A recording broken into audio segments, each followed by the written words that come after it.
El día de hoy vamos a hablar sobre la obesidad y el sobrepeso en jóvenes, adultos y personas de la tercera edad. La primera pregunta que debemos hacernos es: ¿cómo saber si una persona tiene sobrepeso u obesidad? Y para responder esto, un médico realiza un cálculo de algo que llamamos el índice de masa corporal, que se calcula en base al peso y a la talla de una persona. Como podemos ver en la fórmula, lo que se realiza es una división del peso de la persona para su altura al cuadrado, lo que nos va a dar un número, y es este número el que es el índice de masa corporal. La Organización Mundial de la Salud divide al estado de una persona de acuerdo a su índice de masa corporal. Así, cuando una persona tiene menos de 18.5, hablamos que tiene un peso bajo o insuficiente, que se relaciona con otros problemas de salud que no vamos a discutir. Un peso normal se va a encontrar entre 18.5 a 24.9, sin que este represente mayores riesgos para la salud, siendo lo normal. El sobrepeso vamos a definir que se encuentra sobre 25,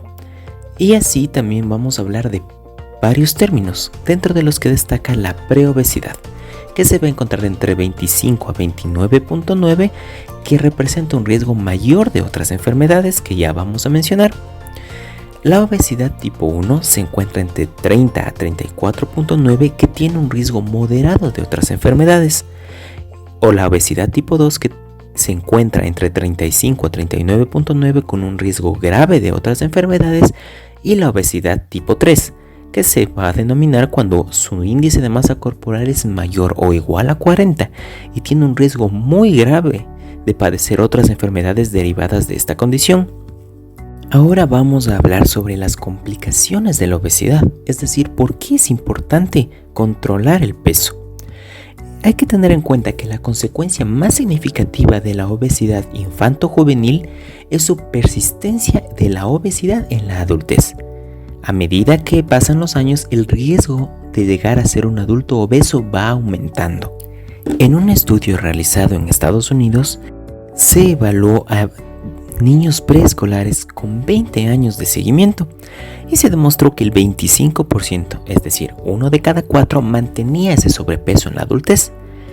Esta cifra aumenta en los escolares, ya que el 50%, es decir, la mitad de los niños que son obesos a los 6 años permanecen obesos en la adultez,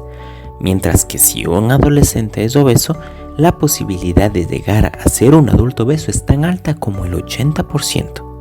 Aunque muchas complicaciones de la obesidad solo llegan a ser clínicamente evidentes en la adultez, los niños obesos y adolescentes también pueden verse afectados por anormalidades, que ya las vamos a mencionar.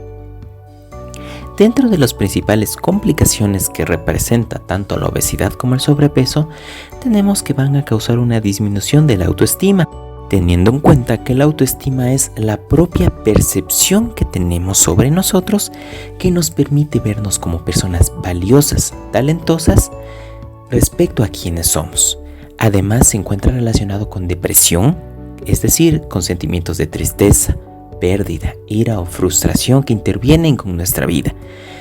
con apnea del sueño, que es una respiración que se interrumpe mientras una persona duerme, causa una desviación de la columna, estrías en la piel, lesión en las articulaciones, dolor de los huesos, un desarrollo puberal acelerado, es decir, el paso de la niñez a la adultez rápidamente, la hipertensión o una presión arterial elevada, el aumento de colesterol y triglicéridos, es decir, las grasas en sangre, el aumento de glucosa o el azúcar en sangre, también se relaciona con pie plano, que causa que toda o casi toda la superficie de la planta tenga contacto con el suelo, siendo esto patológico. También se han hablado de otras complicaciones que se dan a nivel de la adultez, y estas las vamos a dividir de acuerdo al sistema que se encuentra afectado. Así mencionamos que en el sistema nervioso puede haber una enfermedad cerebrovascular con una disminución de la sangre hacia el cerebro, que es permanente, una neuralgia parestésica, que en realidad es un cosquilleo o entumecimiento o un ardor, que haya demencia con una pérdida de la mente de la persona,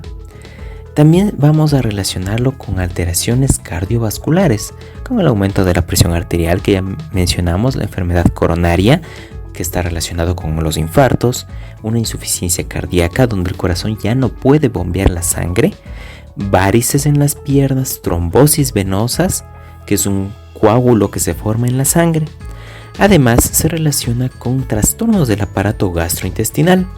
Así puede haber reflujo gastroesofágico, que puede causar agriuras, hígado graso, cálculos en la vesícula biliar y cáncer de colon.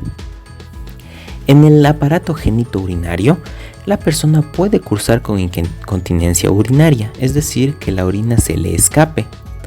También se encuentra relacionado con cálculos renales muy dolorosos, insuficiencia renal, es decir, que el riñón ya no cumpla con sus funciones, que haya testículos u ovarios no funcionales, es lo que llamamos hipogonadismo, que sea infértil o que la persona no pueda tener hijos. En el aparato respiratorio también es importante la apnea del sueño que ya mencionamos. Puede haber hipoventilación, es decir, que la persona tenga una respiración muy lenta, que no le permita realmente abastecerse de oxígeno, que hay una embolia pulmonar en donde hay coágulos en los pulmones. También vamos a ver alterado el metabolismo. Así puede haber diabetes o un exceso de azúcar en la sangre, dislipidemias con un exceso de las grasas en sangre o un síndrome metabólico, que hay un conjunto de manifestaciones,